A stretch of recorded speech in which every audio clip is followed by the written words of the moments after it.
అందరికీ సుప్రభాతం. లలితా సహస్రనామాలు స్టార్ట్ చేసే ముందు ఒకసారి అమ్మని మనసులో ప్రార్థన చేసుకొని ప్రారంభిస్తున్నాం. ఓం శ్రీమాత్రే నమః. సాధారణంగా వెంటనే కలిగే ప్రశ్న ఏమిటంటే, మనది భగవద్గీత క్లాస్ కదా, దీంట్లోకి లలితాదేవి ఎక్కడి నుంచి వచ్చేసింది, ఇది అవసరమా అనేటువంటి ప్రశ్న కొంతమందికి సందేహం తలెత్తవచ్చు. అందుకని అసలు భగవద్గీతలో ఈ లలితా సహస్రనామాల గురించి చెప్పుకోవాల్సిన అవసరం ఎందుకు ఏర్పడింది అనేది ముందు తెలుసుకుందాం. అప్పుడైతే మాత్రమే భక్తి శ్రద్ధలతోటి దీన్ని వినడానికి మనకు సాధ్యమవుతుంది.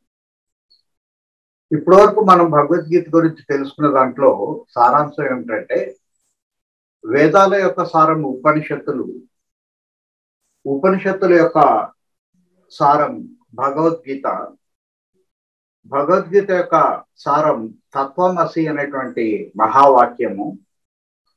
ఆ తత్వమసి అనేటువంటి మహావాక్యం యొక్క సారాంశం ఏంటంటే అద్వైత సిద్ధాంతం. శంకరాచార్యుడు వ్యాప్తి చేసినటువంటి అద్వైత సిద్ధాంతంలో ఆయన ఏమని క్లుప్తీకరించినాడు అంటే, బ్రహ్మ సత్యం, జగత్ మిథ్య, జీవో బ్రహ్మైవ నాపర.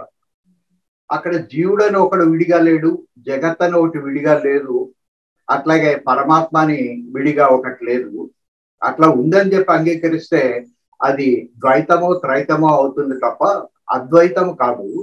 ఉన్న ఒక్కటే ఇన్ని రకాలుగా కనిపిస్తుంది అని చెప్పడానికే దీన్ని అద్వైతము అంటారు.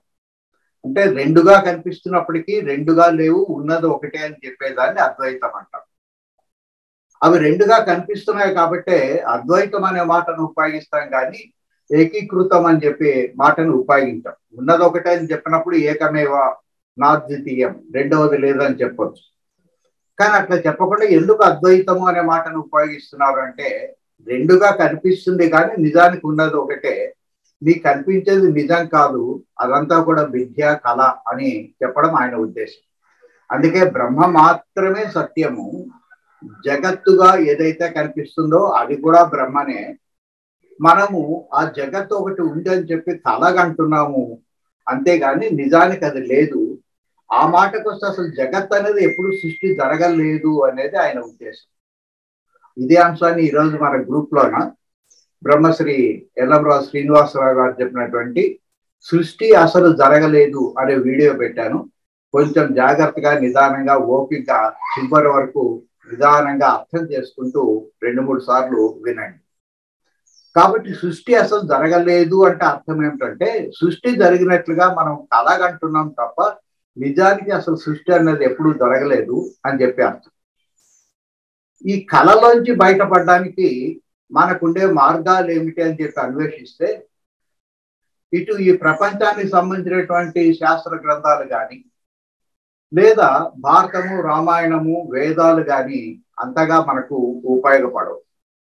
కేవలం వేదాంతంలో, అంటే వేదం యొక్క అంతంలో చివరిలో ఉండేటువంటి ఉపనిషత్తులు, దాంతోపాటు భగవద్గీత మనకు ఉపయోగపడతాయి.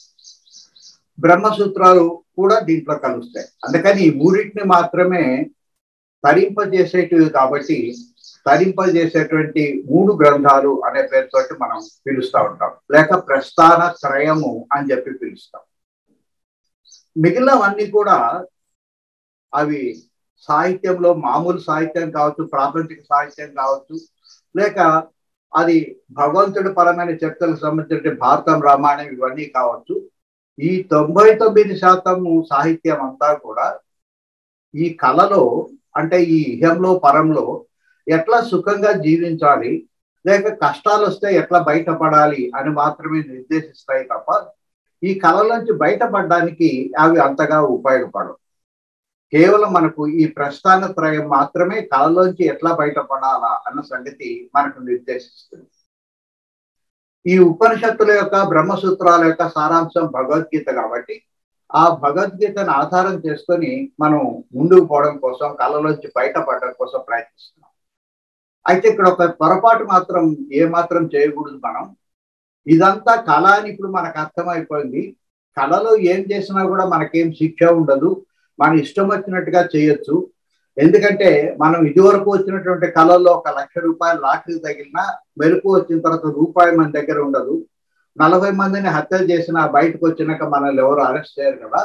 అందుకని మన ఇష్టం వచ్చినట్లుగా ఈ ప్రపంచంలో, అంటే ఇప్పుడు మనం దేనైతే కళ అని ఇప్పుడు తెలుసుకుంటున్నామో, ఈ ప్రపంచంలో ఏదైనా చేసేయచ్చు అని చెప్పి మాత్రం పొరపాటు పడద్దండి. ఎందుకంటే అట్లా పొరపాటు పడి ఏమైనా చెడు పనులు కనుక చేసినట్లయితే అది ఇనుప గొలుసై మనల్ని ముక్తి పొందకుండా, కళలోంచి బయటపడకుండా తిరిగి కళలోనే పడేటట్టుగా చేస్తుంది. పైగా ఇంకొక ఘోరమైన కళ, ఏదో పందిగానో కుక్కగానో పుట్టినట్టుగా అటువంటి కళని వచ్చే జన్మలో మనం కనాల్సిన పరిస్థితి ఏర్పడుతుంది. అంటే కళ కంటిన్యూషన్ చాలా దారుణంగా ఉంటుంది. లేదా నేను సత్కర్మలు చేస్తున్నాను పర్వాలేదు అని చెప్పి కూడా పొరపాటు పడొద్దండి. ఎందుకంటే సత్కర్మలు అనేటివి బంగారు గొలుసు లాంటివి. అవి కూడా ఈ ప్రపంచానికి లేక ఈ కళలోనే మనల్ని కట్టుపడేసి ఉంచుతాయి. బహుశా ఈ మంచి పనుల వల్ల మనకు ఉత్తమ జన్మ వస్తే రావచ్చు, కానీ ఆ ఉత్తమ జన్మ వచ్చినప్పుడు కళలోంచి బయటపడాలనేటువంటి అంశం కూడా మనకు గుర్తు లేకపోవచ్చు. అందుకని ఆ పని కూడా చేయొద్దండి. అందుకనే శ్రీకృష్ణుడు చాలా స్పష్టంగా ఇంత మునుపు ఉపనిషత్తులు లేనటువంటి కొన్ని కొత్త అంశాలను చేర్చి ఈ కళలోంచి ఎట్లా బయటపడాలనేది చాలా స్పష్టంగా నిర్దేశించినాడు. ఒకటి, కర్మ భాగంలో మనం జాగ్రత్త గుర్తు పెట్టుకోవాల్సింది, కామ్య కర్మను పక్కకు పెట్టి నిష్కామ కర్మని మాత్రమే ఆచరించాలి. దానికంటే పైమెట్టినటువంటి కర్మ సన్యాసాన్ని ఆచరించాలి. ఏ పని చేస్తున్నా ఈ కళలోన దాన్ని నిర్దిష్టంగా పూర్తి చేయాలి, సంపూర్ణంగా పూర్తి చేయాలి. Completion and perfection. ఏ పని చేస్తున్నా కూడా ఆ పని మీదనే ఉండాలి, మనసు వర్తమానంలో ఉండాలి, భూత భవిష్యత్తులోకి పోకుండా చేసుకోవాలి. వీలైనంత వరకు మన మెదడులోని ఎడం వైపు ఉండేటువంటి భూత భవిష్యత్తులని బయటికి రాకుండా చేయడం కోసం అని చెప్పి ఈ ఉచ్ఛ్వాస నిశ్వాసాలను కంట్రోల్ చేసేటువంటి ఎక్సర్సైజులను మనం ప్రతి దినము ప్రాక్టీస్ చేస్తూ ఉండాలి. దానివల్ల ఆలోచన తరంగాలు క్రమక్రమంగా తగ్గిపోయినట్లయితే ముందు మన స్వస్వరూపాన్ని మనం తెలుసుకోవడానికి సాధ్యమవుతుంది. అది అయిన తర్వాత ఈ మిగిలిన కార్యక్రమాలు, బయట కార్యక్రమాలని కూడా చాలా జాగ్రత్తగా మనం చేస్తూ పోయినట్లయితే మెల్లిమెల్లిగా పరమాత్మ యొక్క స్వరూపం మనకు అవగతం కావడానికి అవకాశం ఏర్పడుతుంది.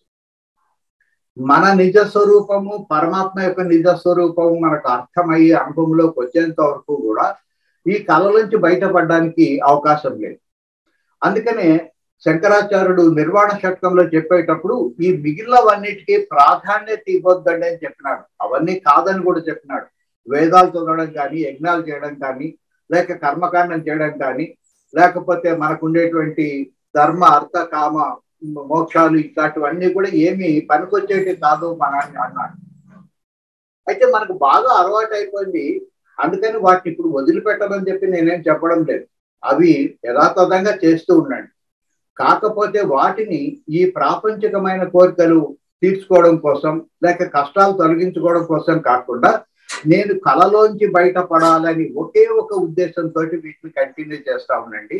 ఎందుకంటే ఆ చివరి దశను చేరేంత వరకు కూడా ఆ పరమాత్మని శరణు మనం వేడుకుంటూనే ఉండాలి. అది వస్తు రూపంలో కావచ్చు, లేక విగ్రహ రూపంలో కావచ్చు, లేక నిర్గుణం కావచ్చు, సగుణం కావచ్చు, ఏదైనా సరే. దాంతో పాటు కొంచెం సైన్స్ ను కూడా మేళవించి మనం ప్రపంచంలో ఏది చూస్తున్నా కూడా నిజానికి అది లేదు, శక్తి యొక్క గడ్డగట్టిన రూపం మాత్రమే అది. అది మనం చూస్తున్నంత సేపే, లేక పరమాత్మ దాన్ని గమనిస్తున్నంత సేపే అది వస్తువుగా కనిపిస్తూ ఉంటుంది. పరమాత్మ చూడడం ఆపేసినట్లయితే తిరిగి శక్తి కింద మారిపోతా ఉంటుంది.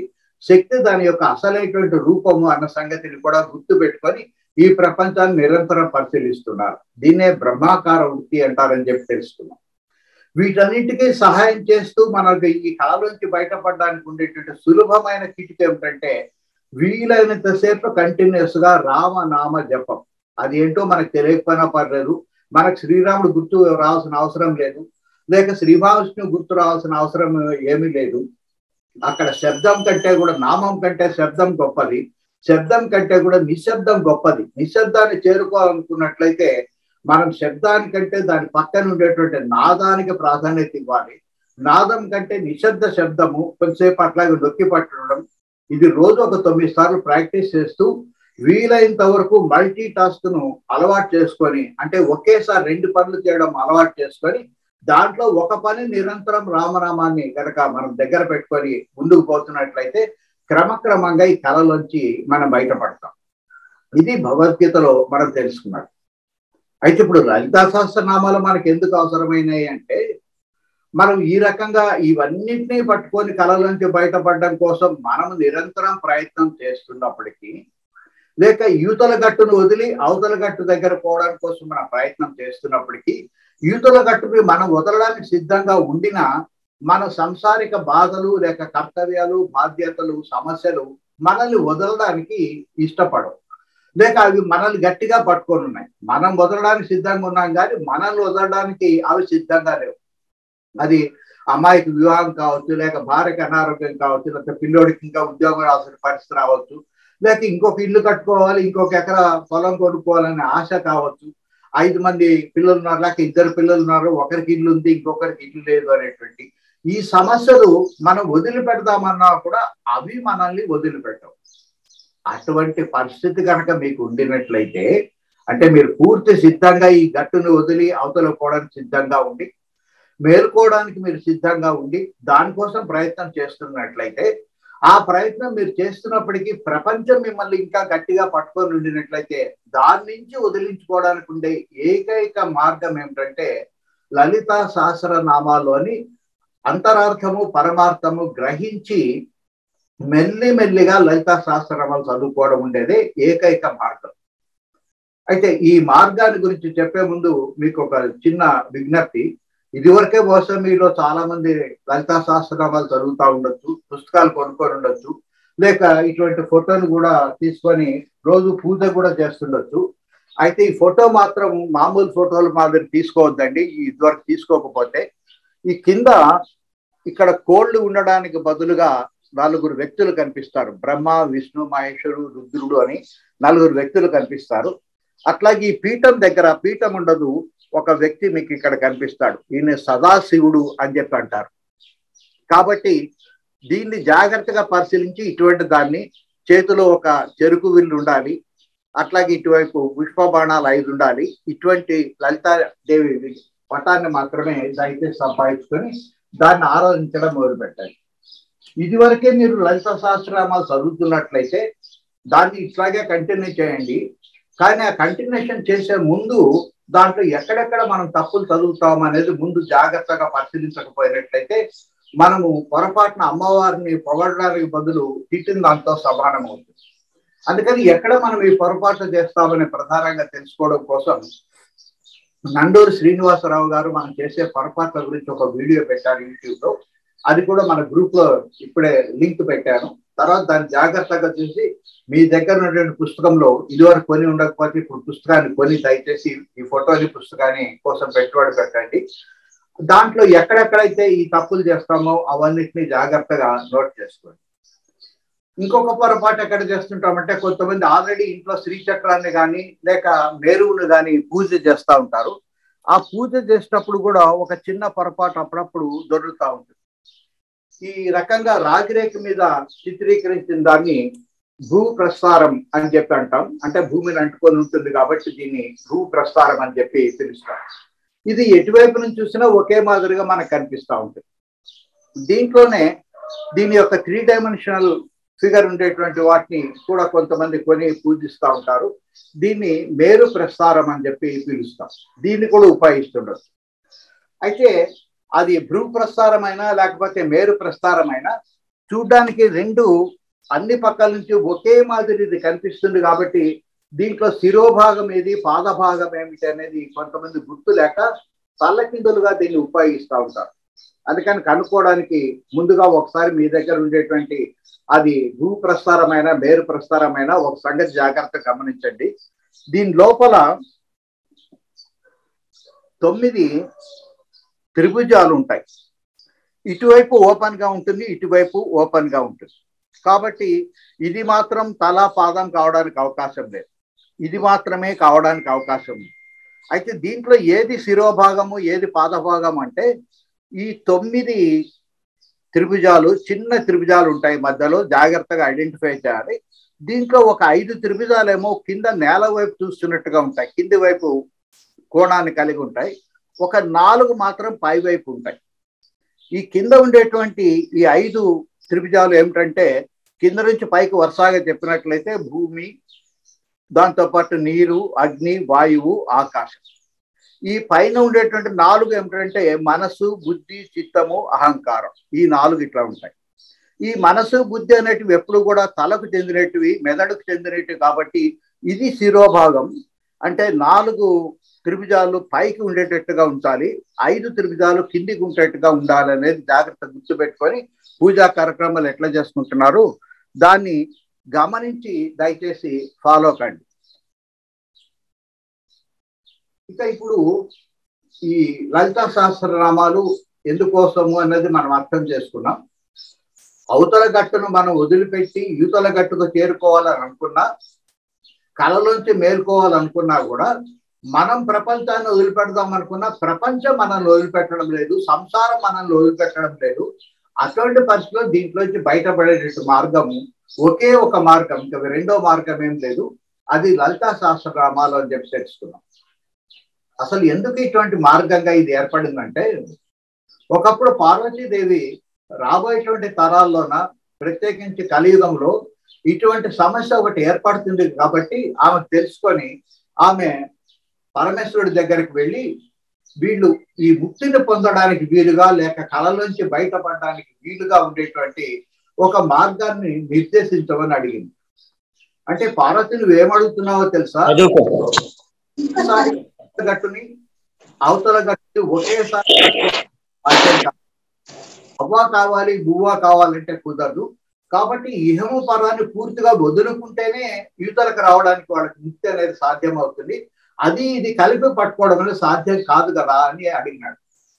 అంటే ఆమె చెప్పింది నేను కూడా అది సాధ్యమని చెప్పి అనడం లేదు, అవతల గట్టును వదిలిపెట్టి యువతల గట్టు దగ్గరకు రావాలని మనుషులు ప్రయత్నం చేస్తున్నా యువతల గట్టు దాన్ని గట్టిగా పట్టుకొని ఉంది, అతని చేతిని వదలడానికి వీలు లేకుండా ఉంది, సంసారం అనేది అతను దీన్ని వదిలిపెట్టడానికి వీలు లేకుండా చేసేసింది. అందుకని ఏ సమస్య అయితే అతని చేతిని వదలకుండా గట్టిగా పట్టుకుందో ఆ సమస్యను పోగొట్టుకునే మార్గం ఒకటి చెప్పు అని చెప్పి పరమేశ్వరుని చాలా గట్టిగా అడిగింది. అప్పుడు ఆయన చాలా జాగ్రత్తగా ఆలోచించి తర్వాతి కాలంలో దత్తాత్రేయ అవతారం ఎత్తినప్పుడు ఆయన శ్రీ విద్యను, శ్రీచక్ర ఆరాధనను, ఆ శ్రీచక్రం భూ ప్రస్థానం కావచ్చు లేక మేరు ప్రస్థానం కావచ్చు, ఆ శ్రీచక్ర ఆరాధన అనేటువంటి 2 సాధనాలని దీంట్లో ఏదో ఒకటి పట్టుకున్నా కూడా సరిపోతుంది. కానీ సాధారణంగా శ్రీ విద్యను ఆరాధన చేయాలంటే ఆ చక్రాన్ని తప్పనిసరిగా దగ్గర పెట్టుకున్నప్పుడే అక్కడ ఏ ఏ ఆవరణలో ఏ దేవతలు ఉన్నారని సంగతి మనకు తెలుస్తుంది. కాబట్టి దాన్ని తప్పనిసరిగా దగ్గర ఉంచాల్సింది. శ్రీ విద్యని ప్రపంచానికి పరమేశ్వరుడు ప్రసాదించినాడు. అయితే పార్వతీదేవి దీన్ని పరిశీలించిన తర్వాత ఇది బాగానే ఉంది, కానీ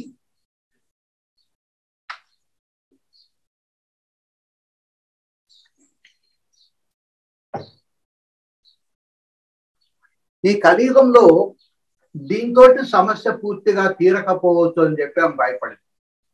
కారణం ఏమిటంటే ఈ శ్రీ విద్యను కానీ శ్రీచక్ర ఆరాధన కానీ లేక లలిత త్రిశక్తిని కానీ ఖడ్గమాలని కానీ గురువు దగ్గర నుంచి దీక్ష తీసుకోకుండా చేస్తే ఉపయోగం ఏమీ ఉండదు. పొరపాటుని ఇష్టం వచ్చినట్లు కనుక చేసినట్లయితే అది మంచి చేయడానికంటే చెడు చేసేటువంటి అవకాశం ఎక్కువ ఉంది. అసలు ఈ కలికాలంలో సరైన గురువు ఎవరున్నారు అని కనుక్కోవడమే చాలా పెద్ద కష్టం. అందుకని ఇదొక సమస్య. ఒకవేళ గురువులు ఇచ్చినా కూడా అందరూ ఒకే రకమైన మూర్తిని ఆరాధించరు. కొంతమంది అమ్మవారిని చిన్నగా బాల సుందరి అని అనుకుంటారు, కొంతమంది బాగా ఎదిగినటువంటి రాజరాజేశ్వరి అనుకుంటారు, కొంతమంది లలిత అని చెప్పి అనుకుంటారు. అందుకని ఆయా గురువులు వాళ్ళ పరిణితిని అనుసరించి ఒక్కొక్క రకమైన మంత్రాన్ని ఇస్తారు. ప్రతి మంత్రంలో కూడా 5 బీజాక్షరాలు ఉంటాయి. దాంతో పాటు కామన్ గా ఉండేటువంటిది ఒకటి ఉంటుంది. అంటే మొత్తం లలితాదేవి గురించి సంపూర్ణంగా తెలుసుకోవాలంటే ఈ 3 దశలను, అంటే బాల్యము, యవ్వనము, ఆ పైన బాగా పెరిగేటువంటి ప్రౌఢ అనేటువంటి లలితాదేవిని పట్టుకోవాలనుకున్నట్లయితే ఈ 3 5 15 ప్లస్ ఒక కామన్ గా ఉండే బీజాక్షరం 15 అక్షరాల శక్తి బీజాక్షరాలన్నీ తెలుసుకుంటే తప్ప వీళ్ళు దీన్ని ఉపయోగించుకోవడానికి సాధ్యం కాదు. గురువు దొరకడం ఒక కష్టం, ఈ 3 రకాల గురువులు దొరకడం ఒక కష్టం, ఈ 3టిని కలిపి సాధన చేసుకోవడం కూడా కష్టమే. ఎందుకంటే ఏ మాత్రం నియమ నిష్టలు తప్పినా కూడా వీళ్ళు అధపాతాళానికి మళ్ళీ పడిపోతారు. ఎందుకంటే ఈ మంత్రాలన్నిటివి కత్తి లాంటివి. అవి అవతల వాడి పీకని తగ్గొచ్చు, లేక అప్రమత్తంగా ఉన్నట్టే మన చేను కూడా నరికేటువంటి ప్రమాదం ఉంది. కాబట్టి ఇటువంటి సమస్య ఒకటి ఉంది. ఈ ఆధునిక కాలంలో ఇవన్నీ సమకూర్చుకోవడం చాలా కష్టం అని చెప్పి ఆమె ఏం చేసిందంటే వాళ్ళ అన్నగారి దగ్గరికి పోయింది. ఆ అన్నగారు ఈమె యొక్క ప్రతిరూపం మాత్రమే. ఆయన నారాయణుడు, ఈమె నారాయణుడు. కేవలం ఆ లింగభేదం తప్ప ఇద్దరు యొక్క మూర్తి శక్తి అంతా కూడా కామన్ గా ఉంటుంది. ఆయనతో సమాలోచన చేసిన తర్వాత ఆయన ఏం చెప్పినాడంటే, నీ గురించి నీకంటే ఎవరు బాగా తెలుసుకుంటారు, చెప్పగలుగుతారు. అందుకని ప్రజలు ఈ కష్టం నుంచి తప్పించుకొని యువతల ఇహలోకంలోని విడిపించుకొని అవతల కట్టుకుపోవడానికి, కళలోంచి వేరుకోవడానికి వీలుగా ఉండే మార్గం ఒకటి నువ్వే తయారు చెయ్యి, నేను ప్రపంచంలో వ్యాప్తి చేస్తానన్నాడు. అందుకని చాలా దీర్ఘకాలం ఆలోచించి లలితాదేవి లలిత సహస్రనామాలని రచింపజేసింది తన అన్నయ్యల చేత, వాగ్దేవి వీళ్ళ సహాయంతో తయారు చేసింది. ఇదొక్కటి మాత్రమే ఒక దేవత లేక ఒక దేవుడు తన కోసము తన సహస్రనామాలను తయారు చేస్తున్నది. దాదాపు అందరు దేవీ దేవతలకు సహస్రనామాలు ఉంటాయి, కానీ అది ఎవరో రాసినట్లు. కానీ ఇక్కడ మాత్రం దేవి చాలా జాగ్రత్తగా ఈ ఈతల గట్టు నుంచి అవతల గట్టుకు పోవడానికి వీలుగా ఉండేటట్లుగా ఈ లలితా సహస్రనామాలు సొంతంగా తను రచించుకున్నాడు.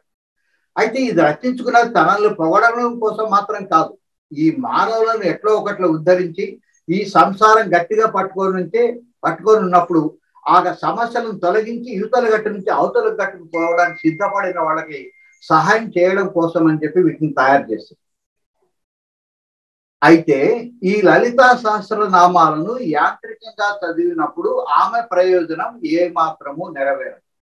అందుకని ఏం చేసిందంటే ఆమె ఈ యొక్క గురువు ద్వారా ఏ బీజాక్షరాలను అయితే నువ్వు నేర్చుకుంటావో, ఏ శ్రీ విద్యనైతే నువ్వు నేర్చుకుంటావో, ఏ పూజా ప్రక్రియ నువ్వు నేర్చుకుంటావో దాని యొక్క మొత్తం ఫలితాన్ని వచ్చేటట్లుగా దీంట్లో రహస్యంగా దాన్ని దాచి ఉంచింది.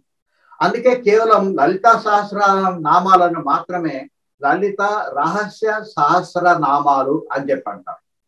మనం చాలా మంది ఈ రహస్య అనే మాటను పక్కకు పెట్టేసి కేవలం లలితా సహస్రనామాలు గడగడ చదివేసుకుంటున్నాం, కానీ దాంట్లో ఉండే రహస్యం ఏమిటి అన్న సంగతి మనం అర్థం చేసుకోవడానికి ప్రయత్నం చేయడం లేదు.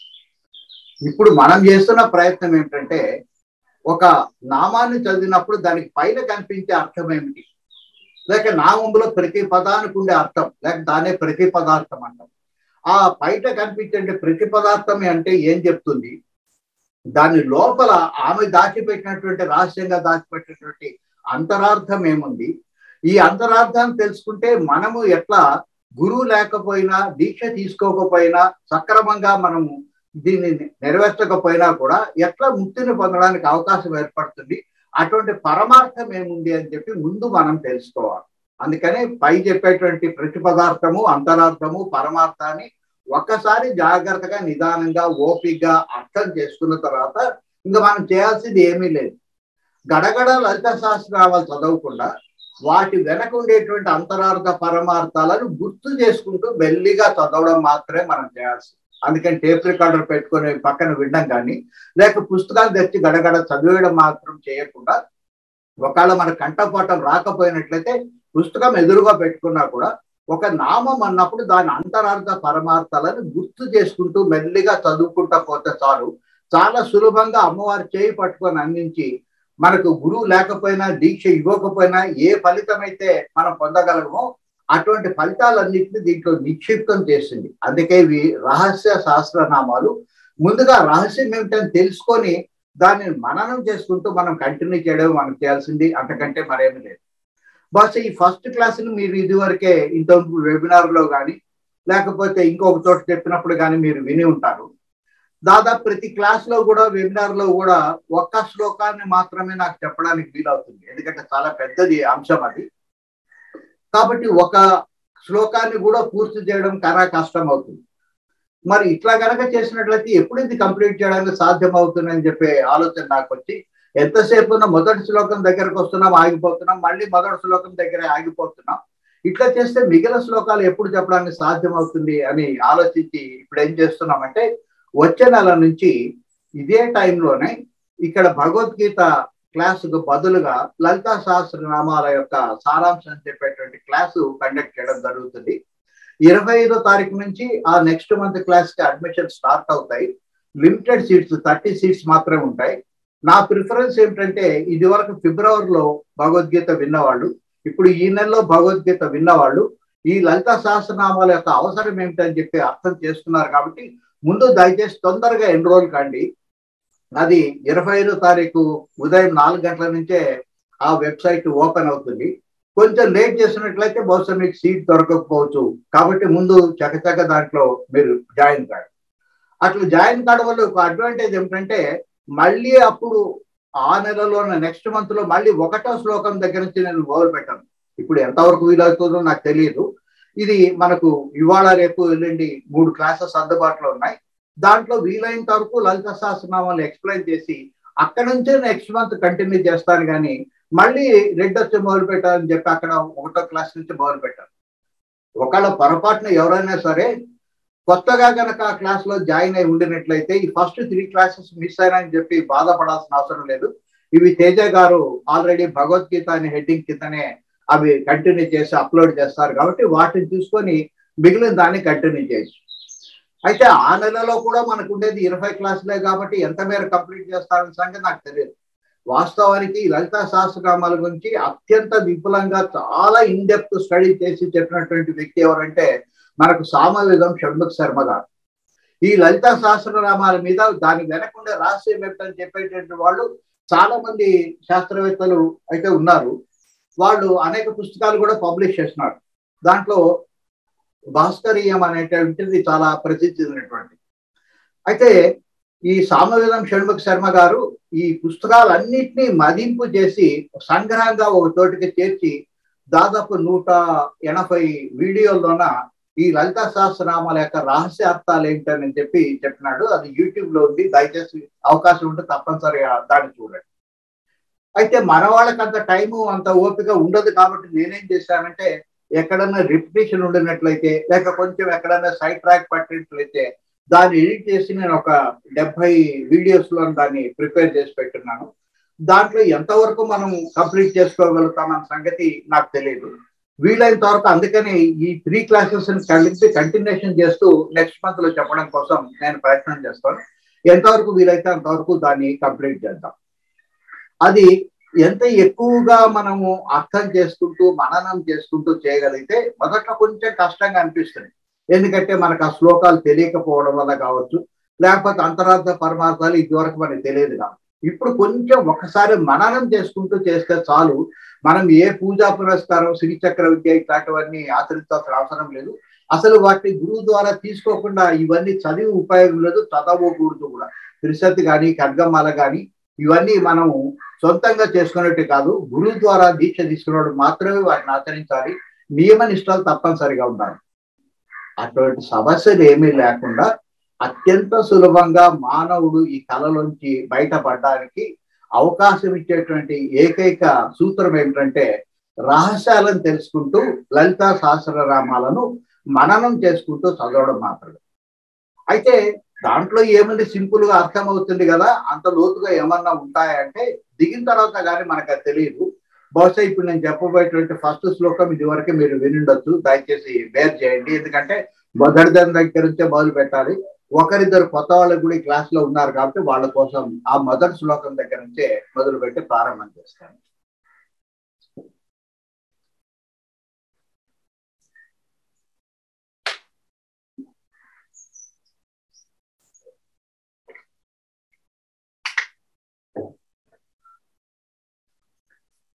మొదటి శ్లోకంలో మొదటి పాదంలో 3 నామాలు ఉన్నాయి.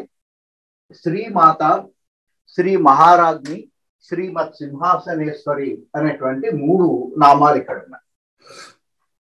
పై అర్థం చూసినప్పుడు శ్రీమాత, మాత అనగానే తల్లి అనేది మనకు స్ఫురిస్తుంది.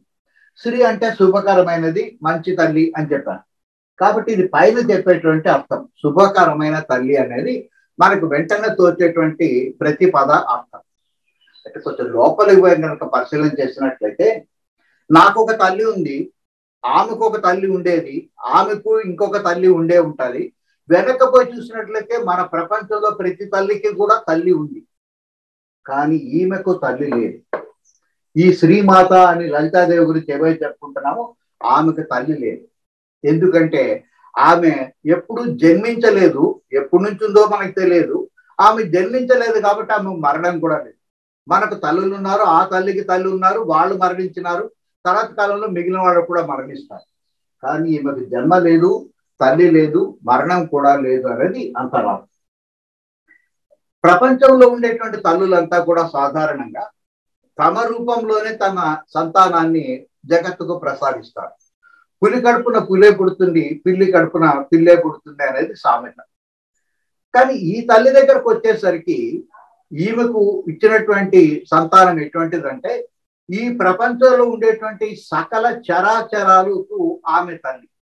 కేవలం జీవం ఉండేటువంటి జంతువులకు మాత్రమే కాదు, మనం ఏవైతే ప్రకృతిలో చూస్తున్నామో రకరకాల జంతువులు, వాటన్నిటి కూడా మూల కారణము తల్లి ఎవరంటే ఈమె. అంతేకాదు ఈ చర అంటే కదిలే వాటికి కాకుండా అచరమైనటువంటి నదులు, కొండలు, లోయలు ఇట్లాంటి వాటికి కూడా ఆమె తల్లి. ఎందుకంటే శక్తి యొక్క మారు రూపమే పంచభూతాలు. ఈ పంచభూతాలతోటే ఇవన్నీ కథలనివన్నీ కూడా తయారయ్యాయి. ఈ కథలనివన్నీ వాటి లోపల శక్తి కనుక ప్రవేశించినట్లయితే కదిలేవి తయారవుతాయి. ఈ వెనక ఉండి నడిపించాయని ఇంకొక ఆయన ఉన్నాడు చైతన్యం అని చెప్పి మనకు తెలుసు. కాబట్టి మన మామూలు తల్లుల మాదిరి కాకుండా ఆమె అన్ని రకాలైనటువంటి చర అచరాలకు ఆమె తల్లి. ఇంకొక ముఖ్యమైన తేడా ఏమిటంటే మన తల్లులందరూ కూడా లేక స్త్రీలందరూ కూడా ఒక నిర్దిష్టమైనటువంటి కాలం వరకు, వయసు వచ్చేంత వరకు సంతాన ప్రాప్తి వాళ్ళకి కలగదు. ఒక కాలం దాటిన తర్వాత వాళ్ళకి తర్వాత సంతాన ప్రాప్తికి అవకాశం లేదు.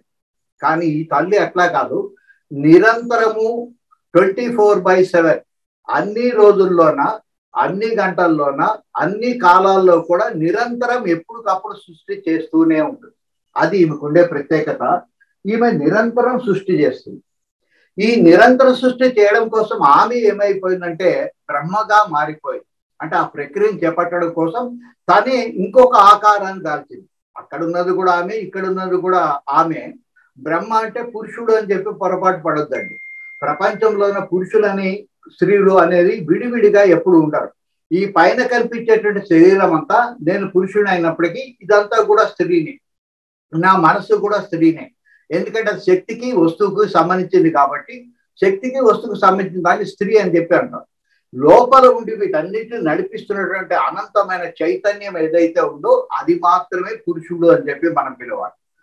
కాబట్టి ఏ స్త్రీలో అయినా కూడా పురుషుల్లో అయినా కూడా బయట కనిపించేదంతా స్త్రీతత్వం, లోపల ఉండేది స్త్రీలో పురుషులు ఇద్దరిలో ఉండేది కూడా పురుషతత్వం. అందుకని ఆమె ఈ సృష్టి కార్యాన్ని నిరంతరం కొనసాగించడం కోసం తానే బ్రహ్మగా మారింది. అంటే తాను ఒక పక్క శక్తిగా ఉంటుంది, మళ్ళీ బ్రహ్మకు కూడా మారుతుంది. ఒకే మట్టి కుప్పలోంచి ఇక్కడ ఒక బొమ్మను తయారు చేస్తాం, అక్కడ ఒక బొమ్మను తయారు చేస్తాం, కానీ లోపల ఉండే మట్టి మాత్రం కామన్ గా ఉంటుంది. ఆమె బ్రహ్మగా మారిపోయింది. అయితే ఈ బ్రహ్మను సృష్టి చేసేటప్పుడు ఆయనకు అవసరమైనటువంటి ప్రక్రియను అందించడం కోసం పక్కన సరస్వతి దేవిగా కూడా తానే మారి పక్కన కూర్చున్నాడు. చూసే వాళ్ళకి ఎట్లా ఉంటుందంటే బ్రహ్మకు ఉండేది రజోగుణం, అంటే విపరీతమైనటువంటి ఒత్తిడితోటి పని చేస్తూ ఉంటాడు. 4 చేతులతో సృష్టి ఎప్పుడు చేస్తూ ఉంటారు. ఆ పక్కన పాపం సరస్వతి దేవి కూర్చొని వీణ ప్రశాంతంగా వాయించుకుంటూ ఉంటుంది. మనకు అనిపిస్తుంది పాప ఆయన అంత కష్టపడి చేస్తూ ఉంటే కొంచెం కూడా సాయం చేయడం లేదు, బాగా హాయి కూర్చొని ప్రశాంతంగా ఎంజాయ్ చేస్తుంది వీణ వాయించుకుంటూ అని చెప్పి అనుకుంటాం. కానీ వాస్తవానికి ఈ రజోగుణాన్ని కంట్రోల్ చేసేటువంటి శక్తి అక్కడ ఉంది.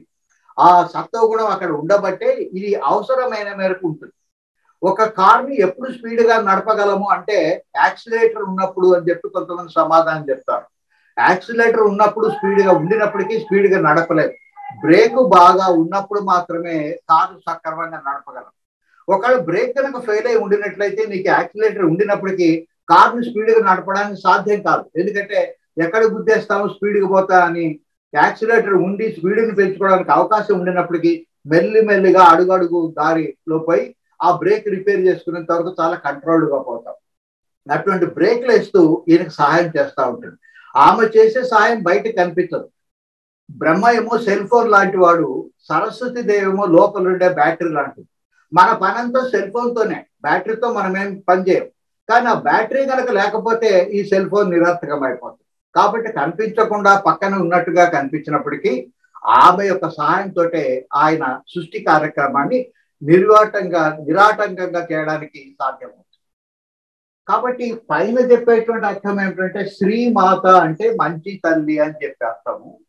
అంతరార్థం ఏమిటంటే శ్రీ అంటే సరస్వతి, అది స్త్రీని ఎప్పుడు కూడా స్త్రీ స్వరూపంగా చూస్తాం. కాబట్టి మాత అంటే ఇక్కడ స్త్రీ కాదు, బ్రహ్మ అని చెప్పేస్తాం, లేక సృష్టి చేసేది అని చెప్పేస్తాం. ఇది పై అర్థము, మంచి తల్లి అనేది పై అర్థం. అంతరార్థమేమో సరస్వతి బ్రహ్మలు అని చెప్పి అర్థం. అట్లాగే తర్వాత పదం శ్రీ మహారాజ్ని. ఇక్కడ మహారాణి అనే మాటను వాడలేదు, కానీ మనకి జనరల్ గా మహారాజ్ఞి అనగానే పైన స్ఫురించి అర్థం ఏంటంటే ఆమె మహారాణి, మంచి మహారాణి, స్త్రీ కాబట్టి మంచి మహారాణి అనే అర్థం మనకి పైన స్ఫురిస్తుంది. కానీ కొంచెం లోతుకు పోయి ఆలోచన చేసినట్లయితే మహారాణి అనేటువంటి మాటకి మహారాజ్ఞి అనే మాటకి చాలా తేడా ఉంది. మహారాజు గారి భార్యను మహారాణి అని చెప్పి మనం పిలుస్తాం. ఆమెకు సలహాలు ఇచ్చేంత వరకు అధికారం ఉండొచ్చు, లేక అర్ధ సింహాసనంలో ఎడపక్కన కూర్చొని ఉండవచ్చు. కానీ ఫైనల్ డెసిషన్ ఎవరి చేతిలో ఉంటుందంటే మహారాజు గారి చేతిలో ఉంటుంది. అటువంటి పరిస్థితుల్లో ఆమెను మహారాణి అనాలి, కానీ మహారాజ్ఞి అని చెప్పి అనడానికి వీల్లేదు. ఒకవేళ మహారాజు గారు మరణించి ఉండినా, లేక అస్వస్థతకు గురై బయటికి రావడానికి వీల్లేని పరిస్థితిలో మంచాన పడి ఉండినా, అప్పుడు మొత్తం పరిపాలన అధికారం అంతా ఈమెకు సంక్రమించి ఉంటే గనక అటువంటి పరిస్థితుల్లో ఆమెను మహారాజ్ఞి అంటారు. అంటే అన్ని నిర్ణయాలు ఆమె స్వయంగా తీసుకుంటుంది, మంత్రుల సలహాలతోటి ఆమె పరిపాలన చేస్తుందని చెప్పారు. అటువంటి పరిస్థితులు ఉండే వాళ్ళని మాత్రమే మహారాజ్ఞి అంటారు. అంటే పాలనాధికారం కలిగినటువంటి రాణి, లేక పాలనాధికారం కలిగినటువంటి మహారాణి అని చెప్పారు.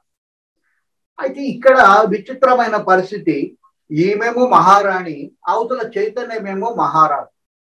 ఆ చైతన్యము జీవించే ఉంది, అది ఎప్పుడూ జీవించే ఉంటుంది. దానికి శక్తి మాదిరి కానీ చైతన్యానికి కూడా పుట్టుక అనేది లేదు, మరణం అనేది లేదు. అది ఎవరు ప్రెసెంట్. మరి మహారాజు గారు ఉన్నారు కదా, ఈమెకి ఎందుకు పెత్తనం ఇచ్చినారు అంటే ఆయనే మంచాన పడలేదు, మరణించడానికి అసలు అవకాశమే లేదు ఆయనకు, ఆత్మస్వరూపానికి. ఎందుకు ఈమెకు పెత్తనం ఇచ్చినామంటే ఆ మహారాజు గారికి ఒక చిన్న ప్రాబ్లం ఉంది. ఆయన ఎటు కదలలేడు, లేక స్థాణువు, లేక అచలం. ఎందుకంటే మొత్తం విశ్వమంతా ఆయన ఆక్రమించినాడు. ఆయన అటు ఇటు చెల్లించడానికి ఖాళీ అంటూ ఏమీ లేదు. కాబట్టి ఆయన కదలలేని స్థితిలో ఉన్నాడు. ఆయన కదలలేని స్థితిలో ఉన్నాడు కాబట్టి ఆయన సాక్షిభూతంగా ఉంటే, ఆయన గైడ్ లైన్స్ ఇస్తా ఉంటే, ఎట్లా పరిపాలన చేయాలో ఆయన వెనక నుంచి చెప్తా ఉంటే, ఈమె కదలగలిగినటువంటి అవకాశం ఉంది. కాబట్టి ఈ శక్తి స్వరూపిణి పంచభూతాల సహాయంతో, తన దగ్గర ఉండే 18 శక్తుల సహాయంతో ఈ ప్రపంచం అనేటువంటి మొత్తం రాజ్యాన్ని అంతా కూడా ఆమె పరిపాలన చేస్తూ ఉంటుంది. అందుకని ఆమె పాలనాధికారం కలిగిన మహారాణి ఎందుకు కాగలిగిందంటే మహారాజు గారు పూర్తి పవర్స్ ఆమెకి ఇచ్చినారు. ఆయన కేవలం సాక్షిభూతంగా చూస్తూ ఉంటాడు. ఆయన చూస్తూ ఉంటే చాలు ఈ ప్రపంచం అంతా కూడా శక్తి అంతా ప్రపంచంగా మారి కనిపిస్తుందని చెప్పి ఇది వరకే మనం తెలుసుకున్నాం.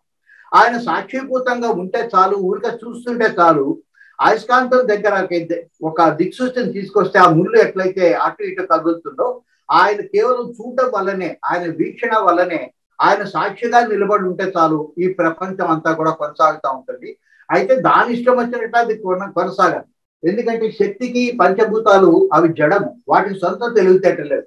తెలివితేటలు ఆయన సప్లై చేస్తే ఆయన ఏ మేరకైతే చేయమన్నాడో, ఎట్లా చేయమన్నాడో అదే విధంగా పరిపాలన చేస్తూ ఉంటుంది. ఈ మహారాజు లేక మహారాణి యొక్క ముఖ్యమైన డ్యూటీ ఏమిటంటే తమ ప్రజలని చల్లగా పరిపాలించుకోవడం.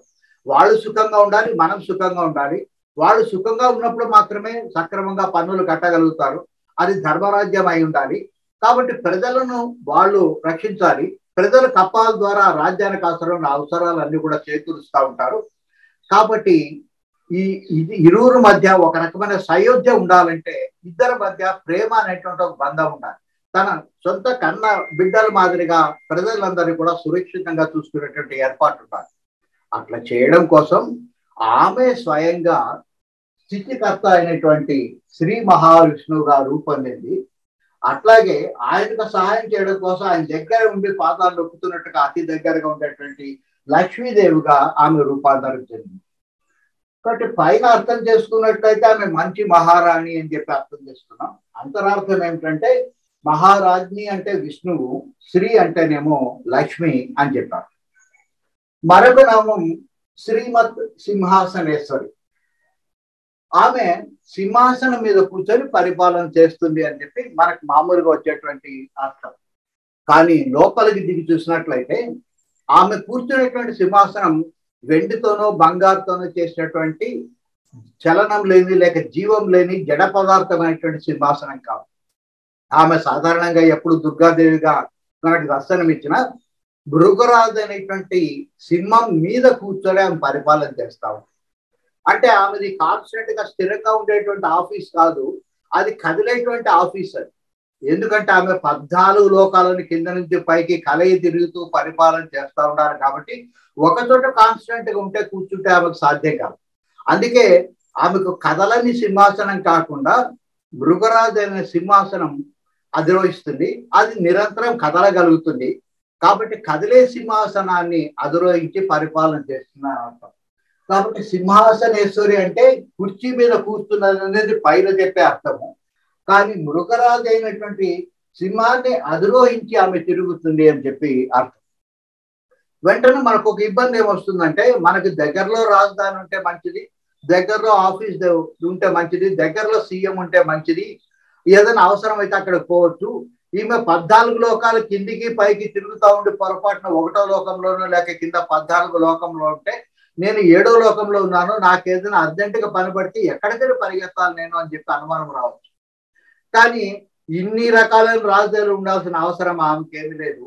ఆమె ఒకవైపున అన్ని లోకాలు తిరుగుతున్నట్టుగా కనిపించినప్పటికీ, అన్ని లోకాలని పర్యవేక్షణ చేస్తున్నట్టు కనిపించినప్పటికీ ఆమె నిరంతరం అక్కడ ఉంటుంది, ఇక్కడ ఉంటుంది, మన బయట ఉంటుంది, మన లోపల ఉంటుంది. ఆ మన లోపల కూడా ఆమె కోసం ఒక సింహాసనం ఉంది. అది కుడి పక్కన ఉంటుంది, అది హృదయం. ఎడం పక్కన కనిపించేటువంటిది ఆపరేషన్ చేసినప్పుడు కనిపించేదాన్ని గుండె అని చెప్పి అంటాం. దీనికి ఆపోజిట్ గా కరెక్ట్ గా గుండె కొంచెం ఎడం వైపు వాలి ఉంటుందని చెప్పి సైన్స్ పాఠాలు తెలుసుకున్నాం. కొంచెం కుడి పక్కగా ఉండేటువంటి దాంట్లో ఇటు పక్కకి ఉండేది అది కంటికి కనిపించదు, దీన్ని హృదయం అంటారు. ఇంగ్లీష్ లోనేమో ఇది హార్ట్ అంటారు, దీన్నేమో సేక్రెడ్ హార్ట్ అంటారు. అయితే ఈ హార్ట్ అనే పదం కామన్ గా తీసుకొని మనం గుండెనే హృదయం అని చెప్పి అప్పుడప్పుడు పొరపాటు పడుతుంటాం. కానీ ఇక్కడ ఉండేటువంటిది హృదయం. ఈ హృదయంలో ఒక సింహాసనం ఉంది, మామూలు సింహాసనమే, అది ఈ భృగురాజు అనే సింహం కాదు. ఈ సింహాసనం మీద కూడా ఎప్పుడు ఆమె ఉంటుంది, అక్కడ ఉంటుంది, ఇక్కడ ఉండగలుగుతుంది. ఎందుకంటే అంతటా వ్యాపించేటువంటి తత్వం ఒక చైతన్యానికి మాత్రమే కాదు, శక్తి కూడా ఉంది. కాబట్టి చైతన్యం ఎక్కడెక్కడ ఉంటుందో శక్తి అక్కడ కలిసే ఉంటుంది. ఎందుకంటే వెలుతురిని వేడిని ఎప్పుడు సపరేట్ చేయడానికి కుదరదు. కాబట్టి ఆమె కూడా ఎప్పుడు ఇక్కడే ఉంటుంది. అందుకని శ్రీ మత్ సింహాసనేశ్వరి, నా యొక్క మత్ అంటే నా యొక్క హృదయం అనే సింహాసనం మీద కూడా ఆమె ఉంటుంది అని చెప్పారు. కాబట్టి ఒక అర్థమేమో పైన చెప్పుకునే అర్థం ఏమిటంటే చెక్క సింహాసనం మీద లేక బంగారు సింహాసనం మీద కూర్చుంటుంది అనేది పైన చెప్పుకున్నట్టు అర్థం. అంతరార్థం ఏమిటంటే ఆమె కదిలేటువంటి మృగరాజుని ఆసనంగా చేసుకుని పరిపాలన చేస్తుంది అనేది రెండవ అర్థం. ఇంకొంచెం లోపలికి పోయినట్లయితే నా హృదయం అనే సింహాసనంలో కూడా ఆమె నిరంతరం ఉంది అని చెప్పి అర్థం. అయితే ఆమె చేసే పని ఏమిటంటే సింహం అనే మాటను తిప్పేసినట్లయితే హింస అనే మాట వస్తుంది. శివుణ్ణి జనరల్ గా మనం లయకారుడు అంటాం. ఇక్కడ లయకారుడు అంటే మృత్యువుని ఇచ్చేవాడు అని చెప్పి చాలా మంది తప్పుగా అర్థం చేసుకుంటారు. ఆ పని యమధర్మరాజు. మన యొక్క ఆయుష్ ఎప్పుడైతే క్షీణిస్తుందో ఈ శరీరాన్ని తీసుకొని పోయి పక్కకు పడేసి మనల్ని తీసుకొని పోయి స్వర్గానికో లేకపోతే నరకానికో చేసేటట్టు ఆ డ్యూటీ అంతా చేశాయని యమధర్మరాజు. శివుడు మాత్రం కాదు, శివుడు కేవలం లయకారుడు. లయము చేయడం అంటే అర్థం ఏమిటంటే రూపాన్ని మార్చడము అని చెప్పి అర్థం, లేక శుభ్రం చేయడము అని చెప్పి అర్థం. ఈ శుభ్రం చేయడం అనేటువంటి ప్రక్రియ కనుక లేకపోయినట్లయితే ఈ ప్రతిరోజు నిత్య జీవితాన్ని మనం కొనసాగించడం సాధ్యం కాదు. అది అవసరం లేదు. హింస అంటే చెడ్డది, బాధ పెడుతున్నాడు అని చెప్పి మనం అనుకోవాల్సిన అవసరం లేదు. ఆ హింస ఉంటేనే ముందుకు పోవడానికి మనకు సాధ్యం అవుతుంది.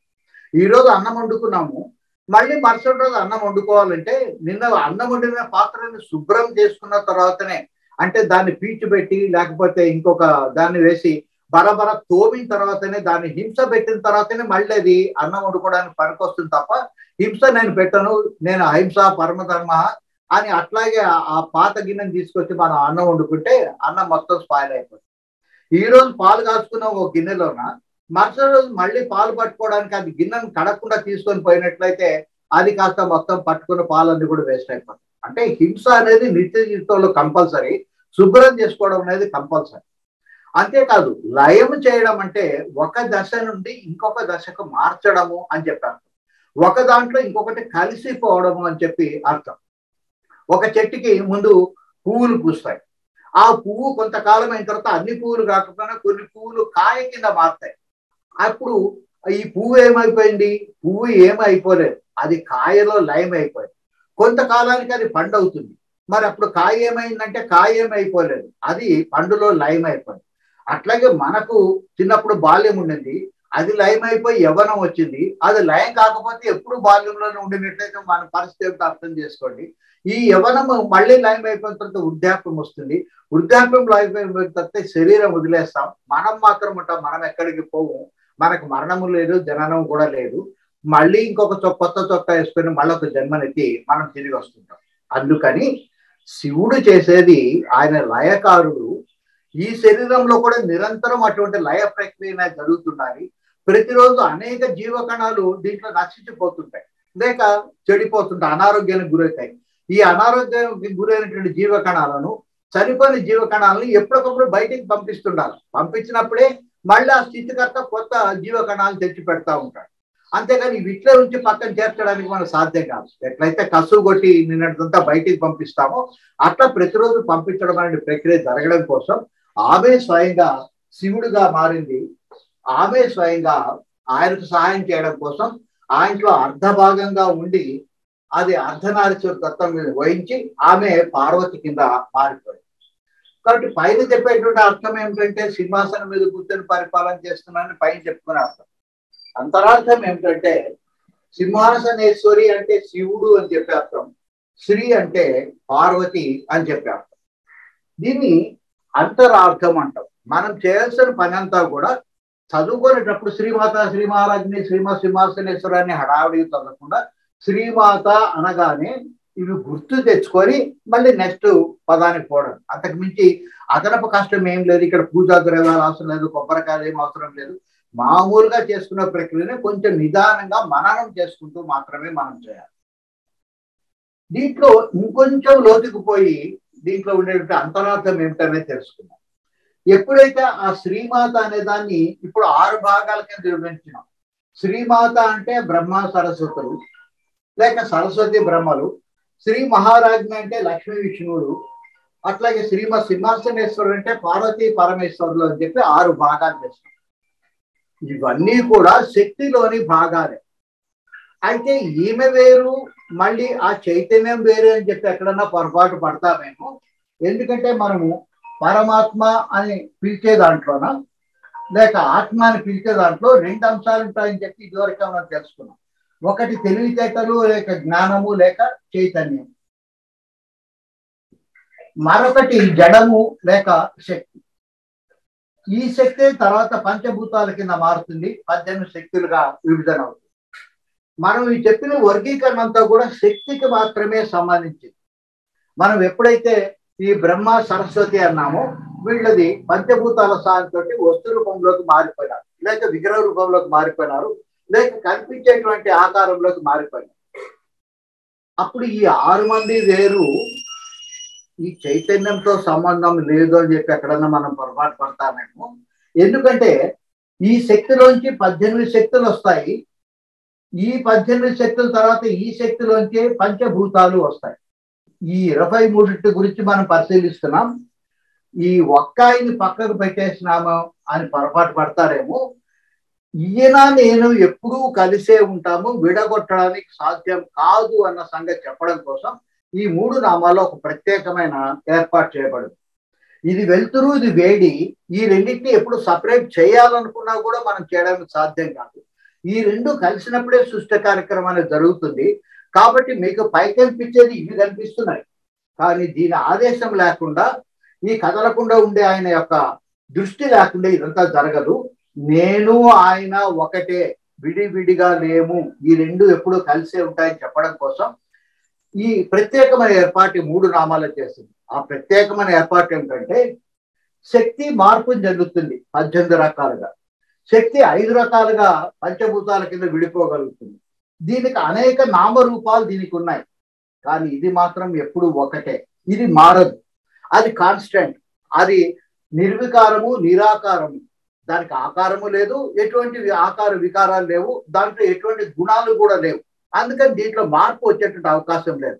నేనే ఆ పరబ్రహ్మను కలిసి ఉన్నానని చెప్పడం కోసం ఈ మొదటి నామంలో మొదటి అక్షరం ఏమిటంటే శ్రీ అనేటువంటి అక్షరం ఉంది. రెండో నామంలో మొదటి అక్షరం ఏమిటంటే ఇది కూడా శ్రీ అనేటువంటి అక్షరం.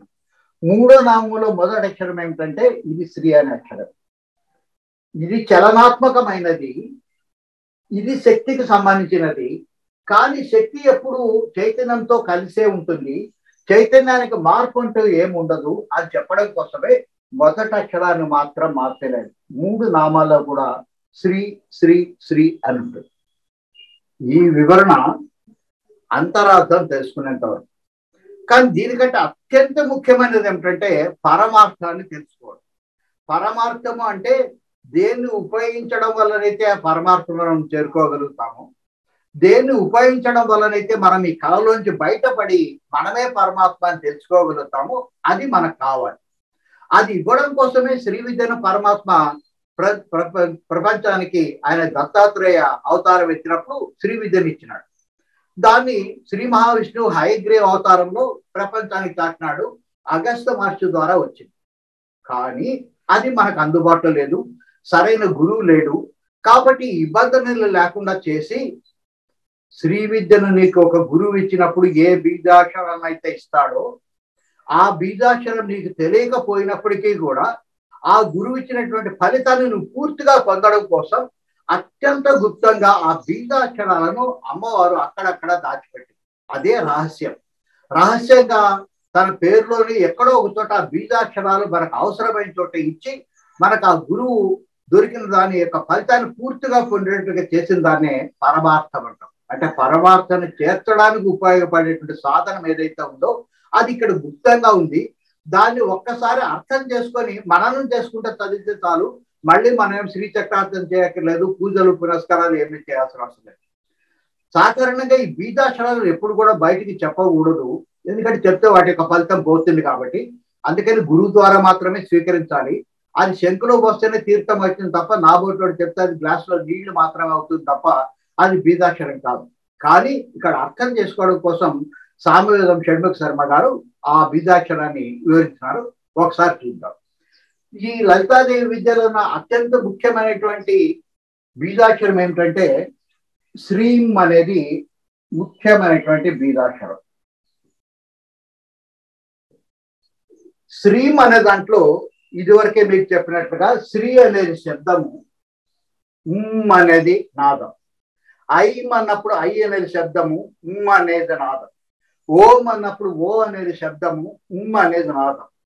బీజాక్షరాలు మారుతాయి కానీ నాదం మాత్రం ఎప్పుడూ మారదు. కాబట్టి ఈ నాదంతో సహా ఉపయోగించిన బీజాక్షరం మాత్రమే ఫలితం ఇస్తుంది. వట్టి శబ్దం ఉపయోగిస్తే ఉపయోగం లేదు. అందుకని రామాను కూడా మంచిదే మిగిలిన టైంలో, కానీ ఎప్పుడో ఒకసారి ఆ నామాన్ని పక్కకు పెట్టి శబ్దాన్ని తీసుకొని శబ్దంతో పక్కనే నాదాన్ని నుంచి, నాదం దగ్గర నుంచి నిశ్శబ్ద శబ్దానికి పోయి చిట్ట చివరికి నిశ్శబ్దాన్ని లేక పరమాత్మని లేక చైతన్యాన్ని చేరుకోవాలని చెప్పి ఇదివరకు మనం తెలుసుకున్నాం.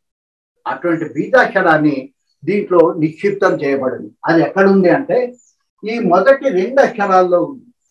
మొదటి నామంలో మొదటి 2 అక్షరాలు ఏంటంటే శ్రీమా అనేది. అట్లాగే రెండో నామంలో మొదటి 2 అక్షరాలు ఏంటంటే శ్రీమా. మూడో నామంలో మొదటి 2 అక్షరాలు ఏంటంటే శ్రీ. అంటే ఎప్పుడైతే మనం శ్రీమాత, శ్రీ మహారాజ్ని, శ్రీమత్ సింహాసనేశ్వరి అని చదువుతున్నామో మనకు తెలియకుండానే మన ప్రమేయం లేకుండానే దీన్ని పలుకుతాం. శ్రీం అనేది అంతరార్థంగా పలకబడి ఆ గురువు దగ్గర దీక్ష ఇస్తే ఎటువంటి ఫలితాన్ని ఇస్తుందో అటువంటి ఫలితాన్ని మనకు అందజేస్తుంది. దీన్ని పరమార్థం అంటాం. కాబట్టి లలితా సహస్రనామాలంటే అదేదో కేవలం స్త్రీలకు సంబంధించి నేను పొరపాటు పడొద్దండి. మనకు ఉండేటువంటిది ముక్తి అనేది గాఢమైన కోరిక ఉండినట్లయితే, మనం యువతల గట్టు వదిలిపెట్టాలనుకున్న సంసారం మనం వదిలిపెట్టకపోయినట్లయితే, ఇక్కడ ఉండేటువంటి సమస్యలను తొలగించి అవతల గట్టుకు పోవడానికి అవకాశం ఇచ్చేటువంటి ఏకైక సాధనం ఏంటంటే లలితా సహస్రనామాలని అర్థం చేసుకొని అంతరార్థాన్ని పరమార్థాన్ని తెలుసుకొని మననం చేసుకుంటూ చదవడం. అంతకంటే పెద్ద కష్టం అంటే ఏమి లేదు.